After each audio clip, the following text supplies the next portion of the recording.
limiting global warming to 1.5 degrees is more feasible than you think. We just need to go beyond for sustainability, accelerating the energy transition, deploying green tech at scale, decarbonizing entire value chains, and leave no one behind. Welcome to Beyond the Scope, a sustainability podcast that goes beyond the obvious in support of positive and collective climate action. Hello, Happy New Year. My name is Sumit Bose, and this is the first episode of Beyond the Scope, a podcast launched by Schneider Electric to talk about what's happening in terms of sustainability, ambitions around it, net zero, and of course, the future of our planet. My background is that I run something called futurenetzero.com. I've been in the energy space for about 11 years, and I'm a journalist of 30 years, which is terrifying. And I've really seen over the last kind of 10, 15 years how the world has changed in terms of what it looks like in terms of the environment. When I started at the BBC in 1993, there was no environment correspondent. There's not a single publication on the planet that doesn't have one now. It is a time, I think, where the world is finally coming together to look at this. And I think it's a very opportune moment for Schneider Electric to explore that. And that's what we'll be doing in this series of podcasts. So let me just introduce our first two guests who will take you through a little bit about where they're from and their company, but then we'll get into our conversation around this whole topic of what happens in the future. So Vincent Petit, could I ask you to say hello to the audience and explain who you are and what your role is at Schneider? Hello to you. Hello to everyone in the audience. Pleasure to be here. Schneider Electric is a technology company. It's a pretty big company. Present in over 100 countries. It's a company that's been around a long time because it actually is over 180-year-old. So there have been several technology disruptions, obviously, over this time. And we're really focused on two types of technologies, energy management and electrification on one side, and digital technologies on the other side. The purpose of those two technologies for us is really to improve the efficiency in the way we use energy, resources, and overall improve the sustainability journey of our consumer. That's what we've been doing for a long time, and we're quite passionate about this. And I'm currently in charge of running our Sustainability Research Institute, which is really looking at trying to shed light on some of those big problems around climate change, trying to understand what are the ways to get around it. People have heard of, some big energy companies because of things that they see in their house, right? So there's certain brands we associate with certain things. I always said when I first came across Schneider, it's like the biggest energy company I hadn't heard of because you're everywhere, but perhaps maybe in places people don't know, in cupboards and in circuit breakers, things like that. Is that fair? So thank you for bringing that up, in fact, because it's fair. We rely on infrastructure and underlying infrastructure that sometimes are not well known, but that are actually fundamental. And probably we'll touch base on that. They are absolutely fundamental to solve some of the biggest issues that we have today on our hand. And lastly, Vincent, you're obviously French. Well, I'm guessing you're French anyway. But where are you based? Are you based in Paris or are you based somewhere else around the world? I'm very surprised you could notice I am French. Yeah. May we? I'm actually based out of Boston. That's a brilliant link because I'm now heading over to another part of America. Jeannie, Salo, say hello to the audience. Hello. Happy to be here. My name is Jeannie Salo, and I'm the Vice President for Government Relations at Schneider Electric, based in Washington, D.C. My background is that I've been working in the world of government for my entire career.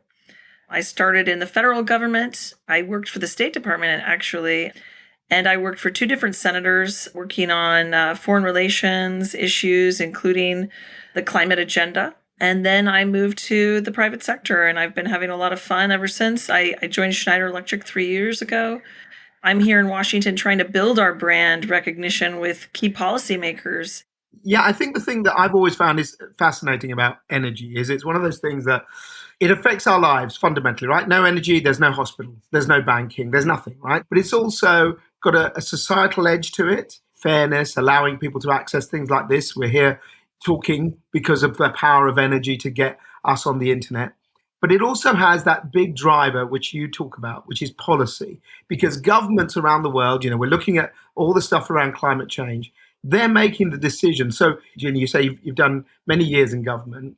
We know what's happened in America recently, a little bit of turmoil, and you've come out on the other side, you've got a president who's really committed back to the sort of the general worldview on climate change. Is it now a time where you think policymakers are really intrinsically involved in this? Whereas before it was kind of let the sector get on with sorting things out.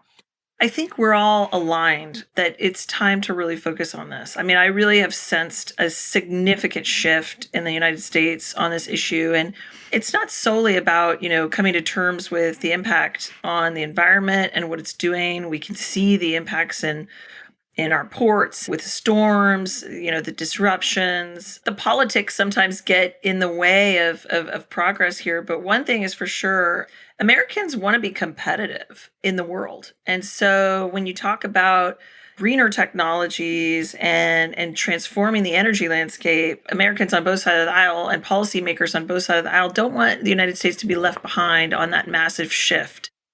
Is it a particular problem that you're such a state-based society? So what California does, Texas won't do. Does it need a real kind of federal push to get a uniform energy policy? I do think so. I think there are states that can lead and establish best practices, and that's good because it shows sometimes other states can learn from that. But there's definitely a role for federal policy, and that's happening. And in some cases, there's federal preemption of state laws that can come in place of all, but that takes time. Right now, we see a lot of leadership at the federal level because of the Biden administration, and they have decided that they will put climate at the center of every agency, and they will be driving it, and there's a climate army in place. In fact, my job got a lot harder because now we have to get to know so many more people to try to engage with them on new and exciting priorities in all different spaces. But it's definitely happening at the federal level in the United States. There is a definite role for that federal leadership. And then there's the international leadership that needs to come out of the federal government as well, because there's no way that a single country can handle this problem. And there's no way that just the public sector can handle this problem. It's a public-private partnership, and it's an international issue. So let's talk about internationalism. So Vincent, you and I were at COP. I saw you very briefly back in November, and COP had a lot of things. And I summed it up as a thing on my platform as a mix of hypocrisy and hope. I saw a lot of hypocrisy. I saw quite a bit of greenwashing, but I saw lots of hope. I met people from all around the world. I saw people working really hard. And whatever people say, we came out with deals. We came out with far more countries committing to try and do something around climate change. What was your take on COP, Vincent, when you were having conversations out there? I actually asked myself extensively that question when flying back to Boston. So part of myself was like, yeah, okay, look, we made progress, right? I mean, we have to recognize that agreements on methane emissions, which frankly speaking is something that can and need to be solved. A big announcement regarding finance, right? And private investors and how they're going to manage finance going forward. A big commitment from India, which was not necessarily expected. I mean, after that, we can discuss about the timing and so on. But I mean, there was a big commitment. And as a matter of fact, you had like 31 countries, if I'm not mistaken, which have updated their commitments to 2050. So you had all this in the background, right? Kind of saying, okay, we make progress, it's still going on and so on. But then obviously, would that have happened 15 years ago? It probably would have been a success. It did happen in 2021, and that's certainly not enough, right? And I think everyone realized that. I mean, there's been a lot of discussion regarding coal, for sure, and the phase-out, phase-down conversation, there's been... one thing is clear. I mean, we've run the figures.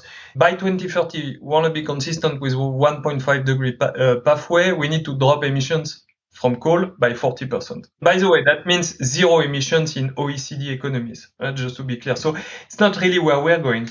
And then, we got all those commitments, but we also still need to take them into concrete actions, which we have not seen so much of that yet. And then on top of that, even if we take all those commitments into account and we focus really on 2030, it's really where we can act. When you look really at the commitments to 2030, you make your calculations. We say, okay, look, emissions are going to drop by about 4 gigatons of emissions. If all the commitments are made, we should be at between -10 and -15, right? So this is a sad reality. So I had those two things, banging in my head. And at the same time, I was really wondering, but maybe we are not taking the problem from the right angle. One of the people I actually bumped into at COP, well, I saw him with his cavalcade, was John Kerry. Now, obviously, he's the special envoy. I don't know if you've spoken to him, Jeannie, if you have got involved, but, it was quite interesting that a heavyweight like that was there. And as I said, we've all got our views of how America has changed, pivoted, but there are many Americas. There are many Americas and there are many lobbies in America. What has been your kind of take on how things are from the US perspective, particularly, especially the US-China thing, which came out of the blue? Yeah, I mean, I'm not surprised at all, frankly. John Kerry, there's no way he was going to become the climate envoy and not leverage his experience as Secretary of State in the past. He knows how to talk to other leaders, and I know that his top priority would be to engage in diplomacy with other partners, including China. So without question, that was a pronounced goal of the climate envoy. So quickly to answer your first question, yes, we have spoken to Kerry and his team at Schneider Electric. One of our first objectives was to get to know that team as they came on board after the election. And we wanted them to understand our role at Schneider Electric in the fight and how we can contribute. And so we met and shared some of our analysis with that team and the way we think about the path to net zero, including the fact that we do need to make commitments and we do need these big events like COP and Climate Week, but we can't put it all around these culminating events. Let's all get ready to make our commitments. Every single day should be a commitment. Every single day should be an action day. And we have got to change our thinking around, let's all gear up to making some great announcement on a particular date so that we can get good media attention. We need to get into delivering on the commitments. Let's show the results. Let's not wait. Nothing should be pushed off until a single date so that we can make a difference. And our company was part of a roundtable with Secretary Kerry in trying to bring private sector to the table and think about how to leverage that. And it was something that our CEO did emphasize, is that deploy technologies that are available now, tackle the easy to abate, keep pushing on future as well, but don't wait. Let's all get to work. We have technologies, we can do more, we should do more immediately. Yeah, that is the thing. I'll be brutally honest. Anyone can say they're climate neutral tomorrow. Just offset it, right? And this year, we've reported on tons of companies saying, "Oh yeah, we're committing to this, we're committing to that." When are we going to see the action then? So let's look at this. The idea of one thing that I suppose people have always been obsessed about. How do we cut our emissions? But there is an actual element of kind of cutting back what we're using, isn't there? And Vincent, that's one of the things I suppose that your kind of research institute looks at. What can you do to reduce energy demand now? And that could be a way that not just, countries, but actually, as Jeannie said, individual businesses, and dare I say individuals like us, can start to do things. The reason why we set up our Sustainability Research Institute in the first place was to really try to understand and get our own understanding and detailed and granular understanding about what's going on, right, on the climate change story, and what are the real ways to get there. There's a big finding we made. And in fact, you did allude to that earlier, when you said energy, nobody knows about energy because energy is not a hospital, right? Or it's not a car. And what you said is as obvious as it may seem, what you said is absolutely fundamental, because one of the big findings that we made, doing all this research is that actually the current existing body of work doesn't take much stock of what's happening on the use side of energy. And so what's going on the way you use that energy is actually a fundamental part of the equation. And believe it or not, it's under-researched. Do you remember what you were doing in 1990 30 years ago. You were using a fax machine, you barely had a cell phone and stuff like that, right? I mean, life has changed completely. Today we're remote, we're not all together and still we're connected. I mean, life has completely transformed, and guess what? It's going to transform the same way, maybe even faster to 2050. And none of it has actually properly been integrated into the existing forecast. When we did this, right, the one thing that we actually realized was that all those new uses of energy, stemming from innovations that are actually positive for people, right? They are not bad for people. They're improving living conditions, which is what everyone on Earth is striving for, right? But all those transformations, those innovations, as they materialize, as the economy modernizes, they actually lead to lower carbon emissions. So we are not getting to a world which is where we say, okay, the more we develop, the worse it's going to get. I mean, there are things that are going to be not positive. They need to be watched out. Okay, bear with me. I'm being a bit high level here. But overall, as the economy modernizes, it decarbonizes. It's not decarbonizing nearly fast enough. That's very clear, right? But it's going into the right direction. So the whole question is actually, how do we accelerate the modernization of the economy? And if we do that well, then maybe the 1.5 trajectory, which seems so improbable and unlikely, especially following, the COP26 and so on, that might actually be more feasible than we think, right? It's a question of pace, it's a question of speed, it's not a question of destination. I want to pick you up on that point. So let's look at Africa, right? In Africa, they're building mobile masts, right? They're jumping the technology. They're not bothering with landlines. They're skipping. So is that what you're saying? So as we get new computers, the computers use less energy. As we get communication, it doesn't need as much infrastructure. Is that what you're trying to say, that how the technology will help us even as we advance? And that's the most important thing, is we take everyone on this planet with us. You believe the technology can actually do less harm than it did before? Yeah, that's exactly what I'm saying. I want to bring an additional point, for the debate on this. We are today about 8 billion people, right? 7.8 billion people globally. We're going to be closing to our 10 billion, 9.7, if we look at the detailed forecast from the UN, by 2050. So the question also, as we project far down the road to 2050, is what are those people going to be doing, to the problem at hand?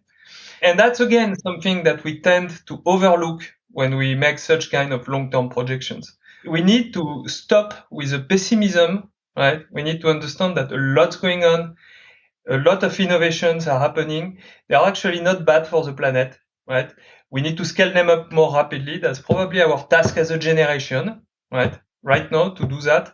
And then we have the next generations which are coming in, which have even more ideas.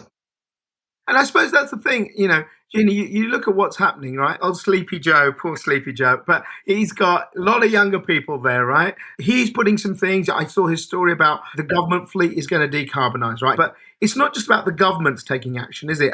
There is a grassroots of people taking action. What sort of are you getting from the American public particularly, and the younger people, as Vincent were talking about, who are the future and who really care? They really care about this sort of stuff.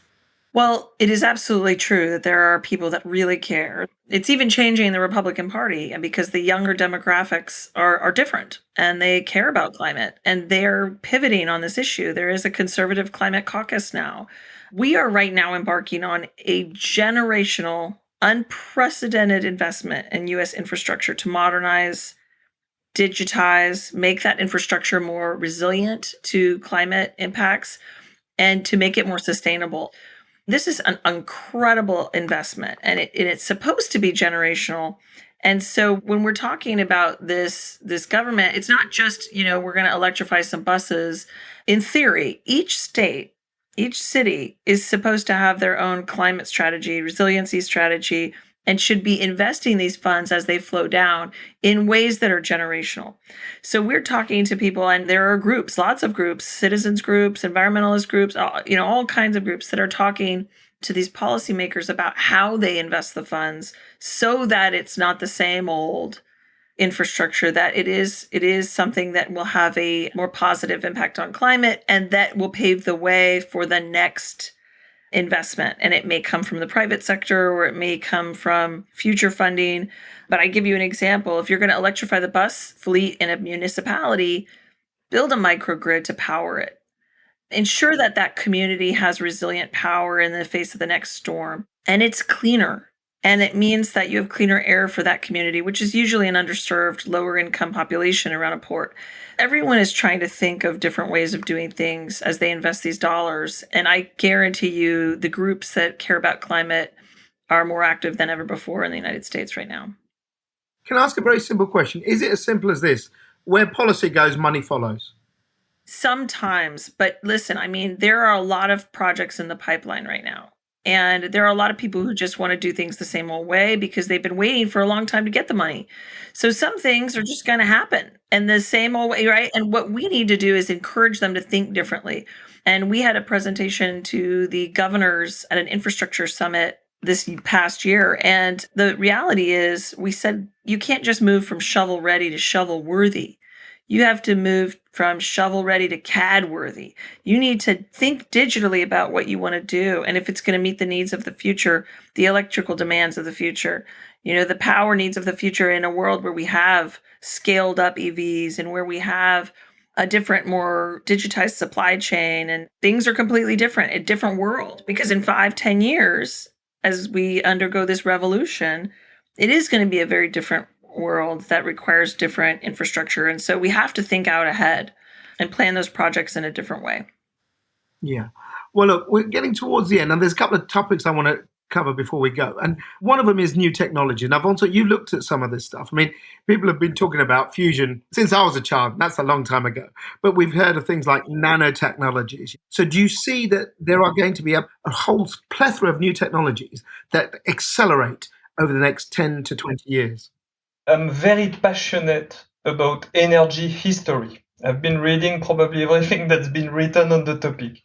And one thing that I realized is that probably the moment in history which has been the most, let's say, dramatic and fascinating in terms of innovation has been the end of the 19th century. You realize it or not, but everything that we rely on today in terms of big processes, new products, and so on, has somehow been invented in the 19th century. And in the 20th century, we've brought the cost down by huge productivity gains. That's what happened. Now we are in the 21st century, and I'm looking at it, looking at the progress of technologies, and I'm genuinely excited by what I see, and I'm under the impression we are entering a new era of accelerated innovation. So the short answer is yes. I think the main driver, because we're talking indeed about a lot of different things, I think the main driver, the big revolution, if you will, is digital technologies. Okay? Clearly, it's another Gutenberg, like invention, which is completely transforming the landscape. More computing, more access, more connectivity. It's completely transforming everything. And this is because of digital technologies that we're making so much warp speed progress on nano and biotechnologies and new materials. And all those things will actually redefine completely the landscape on energy. Now, this being said, when we look at those innovations, and again, we've been looking at that, in details. We've actually published a scenario which try to clarify, what are going to be those main transformations that we can expect to 2050. When we look at those, most of them, they will happen with existing technologies. Right. So, in fact, when you look at the decarbonization plan to 2050, and I mean, this is what we found. This is what others have found. As a matter of fact, 75 to 80% of the effort, it can be done with the technologies that we already have at hand. How's that for good news? That is good news. So, before we go, is 1.5 degrees not really a pipe dream? Should we not think of all the negativity? Is it actually more in reach than we think? What's your take, Jeannie? It better be in reach, but we need to do more work. I think we have a lot of work to do to scale what we have now. We need to be fighting even harder, and we need to be preparing for mitigation at the same time in case we can't hit that mark. And I would just say everybody needs to go more deploying the technologies we have available today, because it's exciting to talk about the next thing, and it's exciting to talk about what's to come. And we must continue to scale demand for that as well. But we're not deploying enough of what we have. And that's critical to get through the interim period. Is that a job of a company like yours? Schneider should be doing this. You should be doing it yourselves in-house, and you should be doing it for your customers.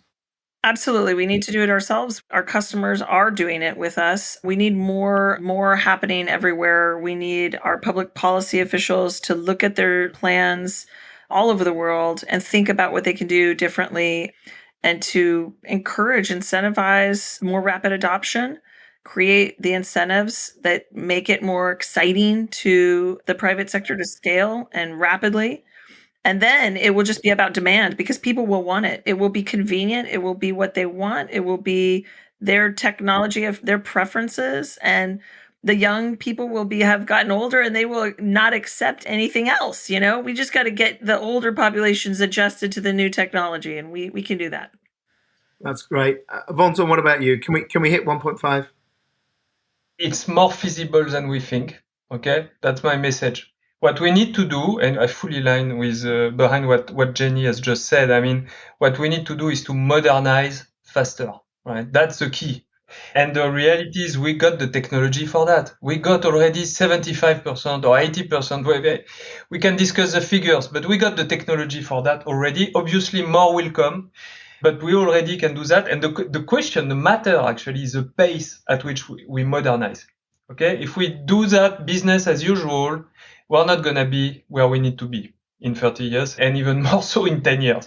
So it's really now that we need to roll up our sleeves.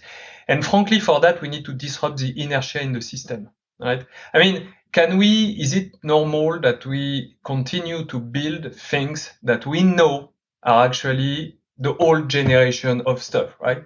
Big question. And this is where, in fact, we talked about the role of government versus businesses and so on. Okay, businesses, they need to take their fate in their hand and, drive the drumbeat and get things going and do the change, as you said earlier. Then governments, this is where they have a role to play, right? In disrupting that inertia, which in fact is what may, make us all succeed or fail, depending on how it turns out.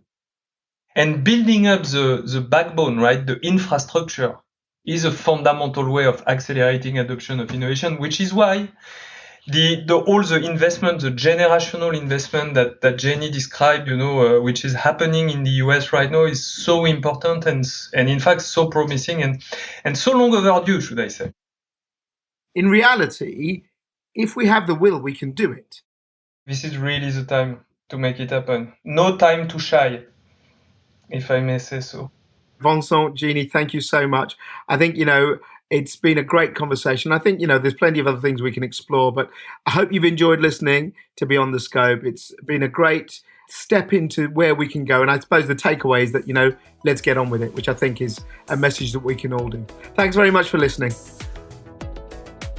This has been Beyond the Scope, a sustainability podcast brought to you by Schneider Electric and supported by its Sustainability Research Institute. If you liked this episode, you can listen, subscribe, and leave a review on Apple Podcasts, Spotify, and Google Podcasts for more.